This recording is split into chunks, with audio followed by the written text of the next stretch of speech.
Hello friends, नमस्कार।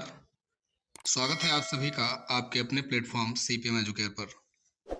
भारतीय राज्य व्यवस्था यानी कि Indian polity important questions MCQs की प्रैक्टिस हम लोग कर रहे हैं लगातार। ये हमारा प्रैक्टिस सेट तीसरा है। अगर आपने पहला और दूसरा प्रैक्टिस सेट नहीं देखा है तो उसे भी जाकर जरूर देखें ताकि एक क्रमबद्धता बनी रहे। ठीक है, चैप्टर वाइज चल रहा है, टॉपिक वाइज चल रहा है और वो भी क्रम से चल रहा है, कोई आगे पीछे नहीं, ना कोई इधर उधर की बातें। सीधे सीधे चैप्टर वाइज और टॉपिक वाइज हम लोग प्रैक्टिस कर रहे हैं, जो आपके विभिन्न प्रकार की परीक्षाओं में बहुत ही काम आने वाला है। चाहे आप किसी भी तरह के वनडे एग्जाम की तैयारी कर रहे हो, चाहे आप यूपी ट्रिपल एस पेट की तैयारी कर रहे हो, यूपीएसआई की तैयारी कर रहे हो, या फिर यूपी पुलिस में कांस्टेबल की तैयारी कर रहे हो। ये यहाँ पे प्रैक्टिस शुरू करते हैं। वीडियो को शुरू करने से पहले आप सभी से एक ही रिक्वेस्ट है कि आप वीडियो को बिना स्किप किए पूरा देखा करिए।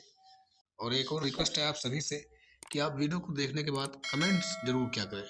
ठीक है, कमेंट क्या करें जिससे हमें ये पता चल सके कि जो मैं काम कर रहा हूँ, जो हम मेहनत कर रहे हैं, क्या वो सही दिशा में कर रहे हैं। कोई अगर इसमें कमी रह जाती है तो आप जरूर सुझाव दें, उसको हम अगले वीडियो में सुधारने का प्रयास करेंगे। आइए शुरू करते हैं बिना किसी देरी के। आज का हमारा टॉपिक है संविधान के प्रमुख भाग एवं अनुच्छेद। आगे बढ़ें और शुरू करें। पहला प्रश्न है, भारतीय संविधान को कितने भागों में विभाजित किया गया है? ऑप्शन हैं 16, 22, 24 या फिर 25। बताइए सही उत्तर क्या हो जाएगा। तो सही उत्तर हो जाएगा ऑप्शन बी, 22 भागों में विभाजित किया गया है। ठीक है, यहाँ पर देखिए, भारतीय संविधान के मूल पाठ में 22 भाग, 395 अनुच्छेद एवं 8 अनुसूचियां थी। वर्तमान में भारतीय संविधान में 12 अनुसूची, 22 भाग और 450 से भी अधिक अनुच्छेद हैं। ठीक है, यहाँ पर मूलतः तो आपके 395 अनुच्छेद ही हैं, लेकिन उसमें संशोधन के माध्यम से जैसे कई सारे उसमें सब क्लॉज जोड़े गए हैं, सेक्शन जोड़े गए हैं। जैसे 21A हो गया, ठीक है, और 39A हो गया, 323 का ए हो गया, और ऐसे 243 में तो आपके बहुत सारे जेड जी तो जोड़ा गया है ना। तो कई सारे संशोधन के माध्यम से उसी में सब क्लॉजेस बना करके इतने सारे अनुच्छेद हो गए हैं, जो अब 450 भी से भी ज्यादा है ना। अब यहाँ पर देखेंगे हम इसके बाद में कुछ महत्वपूर्ण भाग, यानी कि जो इम्पोर्टेंट भाग है, जो आपके लगभग सभी एग्जामों में रिपीट होते हैं, पूछे जाते हैं, उन भागों को केवल यहाँ पर हमने लिया है। आइए एक बार देख लेते हैं उसकी व्याख्या, फिर इनसे संबंधित हम लोग क्या कर पाएंगे, प्रैक्टिस अच्छे से कर पाएंगे। ठीक है, तो यहाँ पर आपका है सबसे पहले भाग 1, संघ और उसका राज्य क्षेत्र। फिर आपका है भाग 2, नागरिकता से संबंधित है। भाग 3, मौलिक अधिकार से संबंधित है और पर्टिकुलर उसके सामने उसका अनुच्छेद भी दिया गया है ना। संघ और उसका राज्य क्षेत्र भाग 1 में है, जिसकी चर्चा अनुच्छेद 1 से लेकर के 4 तक की गई है। फिर भाग 2 में है नागरिकता, जिसकी चर्चा अनुच्छेद 5 से लेकर 11 तक की गई है। ठीक है, फिर है मौलिक अधिकार। मौलिक अधिकार के बारे में आपको बताया गया है अनुच्छेद 12 से लेकर 35 तक। ठीक है, अगर बात की जाए कि अनुच्छेद 12 से 35 तक किस भाग से संबंधित है, तो आप कहेंगे कि मौलिक अधिकार से संबंधित है। फिर आपका है राज्य के नीति निर्देशक तत्व, भाग 4 में है 51 का के रूप में, अनुच्छेद 51 का के रूप में, और भाग 4A के रूप में आपका जोड़ा गया है मौलिक कर्तव्य। ठीक है, ध्यान रखेंगे इस बात को। आगे बढ़ते हैं, भाग 6 है आपका राज्य, और भाग 5 आपका रहेगा, भाग 5 संघ है से संबंधित है, और भाग 6 आपका राज्य से संबंधित है। इसके क्रमशः अनुच्छेद 52 से लेकर 151 तक संघ से संबंधित है, और 152 से लेकर के 237 तक आपका राज्य से संबंधित है। फिर भाग 7 आपका निरसित कर दिया गया है, जिसमें आपका 38 रहा होगा अनुच्छेद। और फिर भाग 8 आपका इंपॉर्टेंट है, संघ राज्य क्षेत्र यानी कि यूनियन टेरिटरीज है। ठीक है, तो 239 से लेकर 242 तक। उसके बाद में भाग 9 है पंचायत।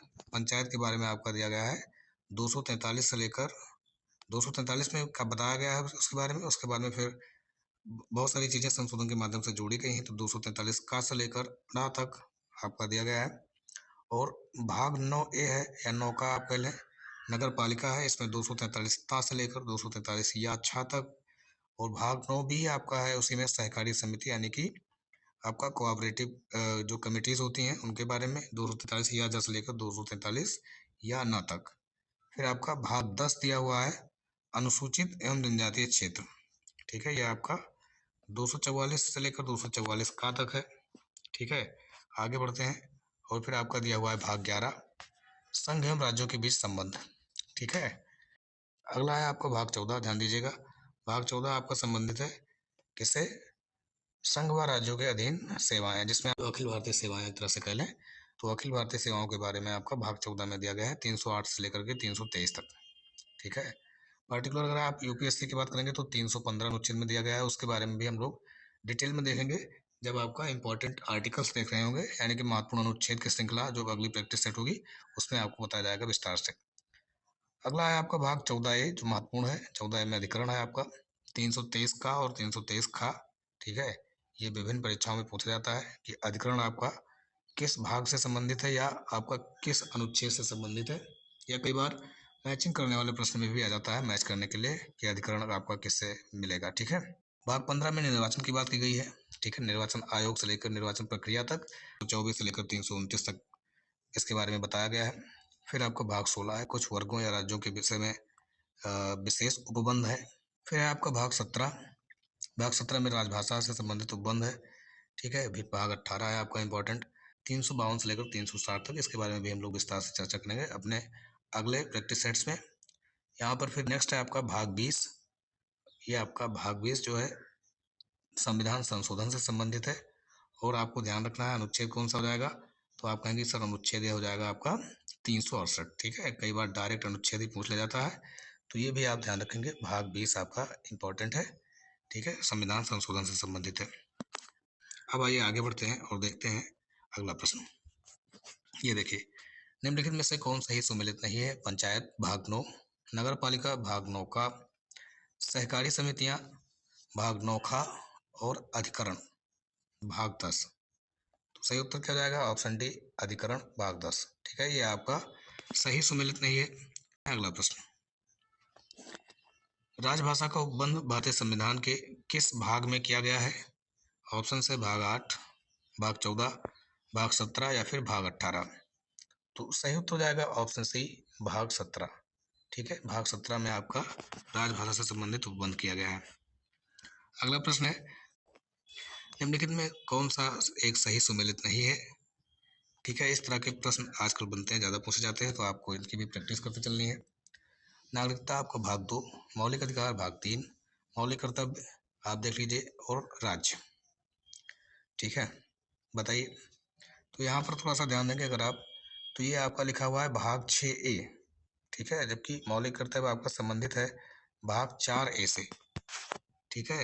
एग्जामिनर आपसे ऐसे ही खेल जाएगा। यहाँ पर देखिए, जो रोमन न्यूमेरल का 4 लिखा जाता है वो आपका IV होता है, राइट। और यहाँ पर अगर आप देखेंगे तो लिखा हुआ है क्या, VI। VI जो है ये आपका 6 को रिप्रेजेंट करता है, भाग 6 को रिप्रेजेंट कर रहा है, इसलिए यहाँ पर नहीं होगा आपका, ये गलत हो गया, ये सुमेलन आपका गलत हो गया। ठीक है। ध्यान रखेंगे इस चीज को। ओके। अब आइए आगे बढ़ते हैं और देखते हैं अगला प्रश्न। भारतीय संविधान के किस भाग में पंचायती राज व्यवस्था का प्रावधान किया गया है। भाग 7, भाग 8, भाग 9, भाग 10। सही उत्तर हो जाएगा आप सभी का ऑप्शन सी भाग 9। ठीक है। भाग 9 में पंचायती राज व्यवस्था का प्रावधान किया गया है। फिर अगला प्रश्न है आपका, यहाँ पे देख लीजिएगा, ये भाग 9 आपका सही उत्तर रहेगा। अगला प्रश्न है, संघ और राज्य के बीच संबंध का उपबंध राज्य संविधान के किस भाग में किया गया है। भाग 11, भाग 12, भाग 13 या फिर भाग 14। भाग 11 में आपका बात किया गया है संघ और राज्य के बीच संबंध। ठीक है। यहाँ पर देखिए, अगर हम बात करें भाग के बारे में, भाग 11 के बारे में, यहाँ से देखेंगे संघ और राज्यों के बीच संबंध, भाग 11 आपका ऑप्शन ए करेक्ट आंसर हो जाएगा। आगे बढ़ते हैं, अगला प्रश्न देखते हैं। सही सुमेलित कीजिए और नीचे दिए गए कोड का प्रयोग करते हुए सही विकल्प का चयन कीजिए। ABCD करके आपका दिया हुआ है, तो कुछ उपबंध और उसका प्रावधान किस भाग में दिया गया है, ये आपको मैच करना है। निर्वाचन है भाग 20 से संबंधित, संविधान संशोधन भाग 18 से संबंधित है, राजभाषा भाग 17 से संबंधित है, आपात उपबंध आपका भाग 15 से संबंधित है। तो यहाँ पर आपको मैच करना है। तो देखिएगा कैसे आपका मैच हो सकता है। तो ये आपका जो निर्वाचन है, निर्वाचन आपका भाग 15 से संबंधित है, तो ए आपका चला जाएगा सीधे सीधे किसके साथ, डी के साथ। यानी कि यहाँ पे जो चौथा आपका है इसके साथ आपका चला जाएगा ए, तो यहाँ पे आ जाएगा 4, पहले सबसे आ जाएगा 4। तो 4 देखेंगे आप, दो ऑप्शन में है तो आपका ए नहीं होगा। और आपका डी नहीं होगा। ठीक है, बी और सी में से कोई एक आपका आंसर हो सकता है। तो यहाँ पर देखेंगे तो डी भी आपका मैच कर रहा है दोनों में, डी का 2, यानी कि आपात उपबंध आपका भाग 18 से संबंधित है, तो डी का आपका 2 हो गया। ठीक है, संविधान संशोधन की अगर बात करें तो संविधान संशोधन बेटा आपका भाग 20 से संबंधित है, तो बी का हो जाएगा पहला। तो देखिए यहाँ पर बी का पहला कौन सा है, तो 4 के साथ में ऑप्शन बी आपका सही उत्तर हो जाएगा, और इस सी भी आपका नहीं होगा, ऑप्शन बी आपका हो जाएगा सही उत्तर। ठीक है, तो राइट आंसर आपका हो जाएगा ऑप्शन सी। तो आज के वीडियो में बस इतना ही। कमेंट करके आप जरूर बताएं कि आपको क्लास कैसी लगी। अगर आपको क्लास पसंद आ रही है तो वीडियो को लाइक करिएगा, अपने सभी दोस्तों में शेयर कर दीजिएगा, और जो लोग चैनल पर नए आए हैं चैनल को सब्सक्राइब कर दें, बेल आइकन को प्रेस कर दें, ताकि आने वाली क्लासेस की ऐसी नोटिफिकेशन आप सभी को सबसे पहले मिलती रहे। जल्दी मिलते हैं एक और क्लास में। Thanks for watching the video.